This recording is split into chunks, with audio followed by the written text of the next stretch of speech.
So what is up, guys? Hope you're all enjoying your week so far. What have we got to talk about in this episode? Why I might be selling my Bitcoin next week. What is the reason for that? And will I be doing it? Stay tuned right to the end and we'll be going through that. We'll be going over altcoin analysis. We've had some great calls over the last few weeks. So we're going to celebrate those calls and we're going to go over what we should do next, what levels of resistance they might hit next.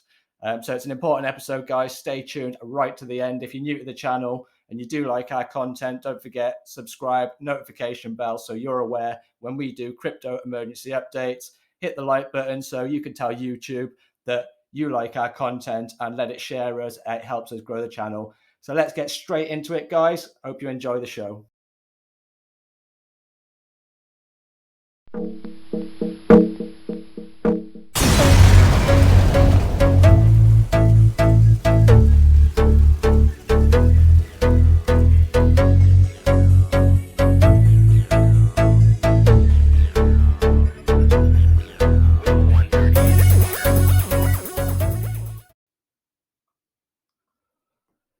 First of all, guys, anyone that took these, well done to you. Have you got an exit strategy? Where are you taking profits? Are you taking profits? Drop in the comments below anyone that took these. Remember, not financial advice. It's just something that I'm doing with my portfolio.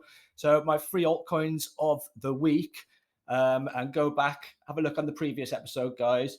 This Bitcoin breakout, 3 altcoins I am buying. The 3 altcoins that we were buying: Ethereum, Solana, and Phantom. So let's have a look where it was and what happened since. So 7 days ago, we were looking at this, and I'll give you the entries, what I was looking at for my entries, so you can maximize your risk to reward on those. So go back and have a look and check that episode out, guys. Firstly, Ethereum. So Ethereum, we've moved, doesn't look much. I've got the 1-day chart here. 16.43% in a week. So that's some gains over the last 7 days. We'll have a look at Ethereum on the smaller time frame and where we're looking to take profits on this. Let me know what your strategy is, guys. Have you took any profits on this yet? The market's certainly looking, this is the 4-hour time frame, go back on the daily, certainly looking a little bit more overbought on the daily, but we've put in our take profits and we've certainly hit our first one on Ethereum. So take profits on Ethereum, 1725, between 1725 and 2000, depends on how conservative you are. And take profits 2 was in the region of 2145 and the 2385 zone. So that's in line with the previous major swing low of Ethereum. So that's what we were looking at on Ethereum. If you're in Ethereum, are you looking to take profits now? We're certainly in an area where I mentioned it was an area to take profits in this region. So market could do anything tomorrow. We did have the positive news today. 8.5% US inflation doesn't sound that positive, but it's certainly retracting as far as the increase in inflation is concerned, and the market's reacted positively on the back of that. So good news as far as the market's concerned. We've reacted well, but don't forget, every pump has to have a pullback. So it's good to take profits before the market takes it back from you. So that's what I'm looking at on Ethereum. Let's have a quick look at Solana. We're going to go into Bitcoin last today rather than first. So Solana currently trading at 41.95. And we were looking at Solana, we were looking at entries on Solana when it was trading at the $38 region. So that's gained since the last week of 10%. We've had higher than that, but it's coming from where it's currently sitting. You got 10%. So stick that into the lower time frame. It's got a little bit to go as far as the relative strength index and the stochastics concerned. So we've got a little bit more of an upswing. We're currently possibly creating a divergence, but we'll have to see if that plays out. Go into the 4-hour and see if we've got any signals on the 4-hour. So you see, this is the positive news from today, the CPI news. If it was going to be more than 8.5, they said if it was going to be launched and it was more than 9%, then the market would have reacted negatively to that. So you can see why the market trades sideways up until news events. And then on the news event, if it's as the market's predicted and as the market's priced in, you do get that huge run to the upside if you've got the positive news. So yeah, we've had a big run on Solana. I'm currently waiting for a pullback. So from the previous swing low to where we are now, tested the 236 Fibonacci level. You're probably going to get more of a pullback here, 382 possibly, down to the 618, and then it can continue its run to the upside. Thing is, if you're going to be taking Solana now, so it's not financial advice, remember guys, if you're going to be taking Solana now, the problem that you have got is where do you put your stop loss below the previous swing low? Where do you take your profits? Technically, you want to be if you want to be conservative, you're looking at the previous swing high. And in this case, the previous swing high is sitting at 46.37. So it's 1.44 enough risk to reward for you. And how would you feel if this pulled right back down to your stop loss there? That's one of the things that you need to think about as far as the risk management is concerned. It's much better to take the entries down here and have a tight stop loss below the previous swing low and do that a few times and get a good risk to reward on the ones that do run than it is taking these big stop losses. So that's what I'm looking at on Solana, guys. And Phantom, the last one. This has gone some. So we've got the 4-hour chart here again. And what have we done on Solana, Phantom?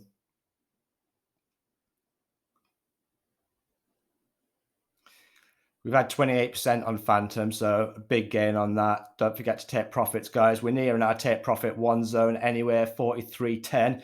If you think that the market's going to pull back slightly and you've got profits on the table, take them. If you think that it's going to carry on, maybe take a bit off the table just in case that you're wrong. Move your stops to break even or move your stops to take profit levels and swing it up on a trail. So that's another thing that you could do. And remember, it's not financial advice, guys, just something that I'm doing. So those are the 3 altcoins. That's the percentages that they've gained over the past week. Smash the like button, guys. Don't forget, it helps the channel. It does really help us out, and we're growing quite quick at the moment. So I do appreciate every single one of you that do that. Let's have a look at Bitcoin next.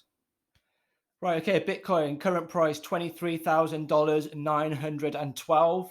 So Bitcoin absolutely loves a bit of positive news, and you see the absolute rally that comes on the back of it. So you see today we've had the CPI news, currently started with a bearish day, pushed down to a wick of 22,713.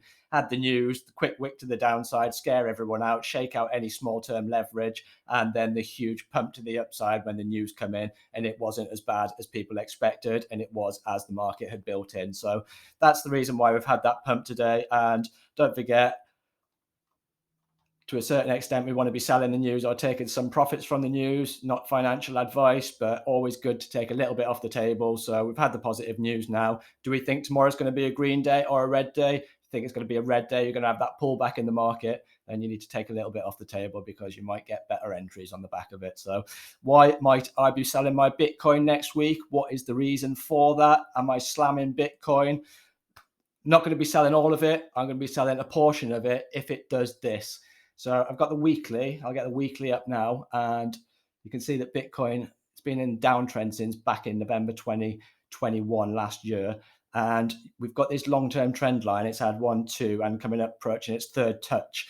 So with the third touch, what you tend to get is a 1, 2, 3 fake out, and you'll get a push to the upside. And it doesn't mean it's going to run to the upside. You could quite likely get a reaction at these levels here, which pushes us straight back down. So you watch out for the 1, 2, 3 touch and go back and apply trend lines to different scenarios. And you'll see what I mean about the 1, 2, 3. Apply them in real time without putting real money on there, and you'll see the 1, 2, 3. You get people trading the breakout of the 1, 2, 3 breakouts, and you get people trading the fake outs of the 1, 2, 3 breakouts. And don't forget, the charts are just a chart of human emotions, and it's just a lot of people trading different patterns in line with their trading strategy. And that's why we have the patterns that play out time and time again. It's because people are doing the same thing time and time again. So you could potentially watch out for this 1, 2, 3. If we do get a break and a close below there, it's not necessarily going to be confirmed. So wait for another chart pattern or a candle pattern to tell you that, like another higher close.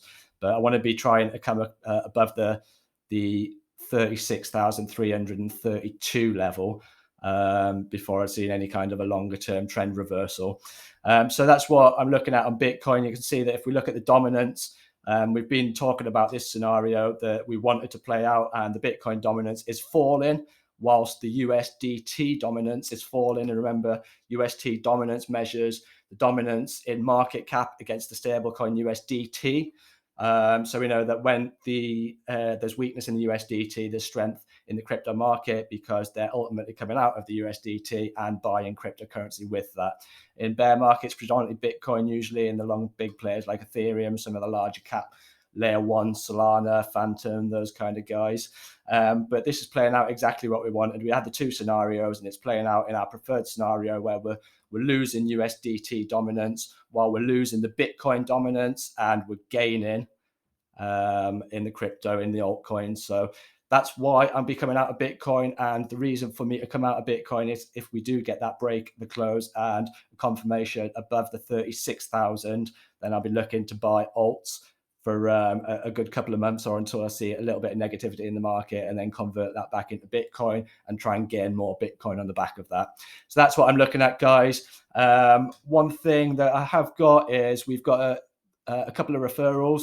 If you guys are new to trading and you're looking for an exchange, we've got a couple of referral links that if you wanted to use them, you will get some perks and bonuses. Let's go through them now, guys.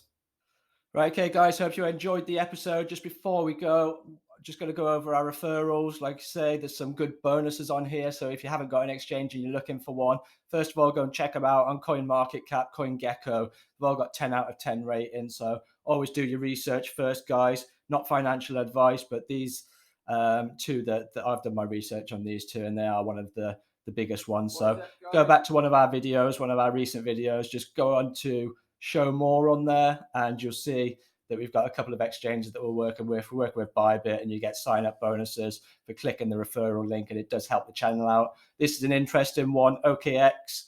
Literally, just go onto the website, put in your details, and you get a free mystery box. Within the mystery box, you get some free cryptocurrency. So you literally get free cryptocurrency by using that referral link.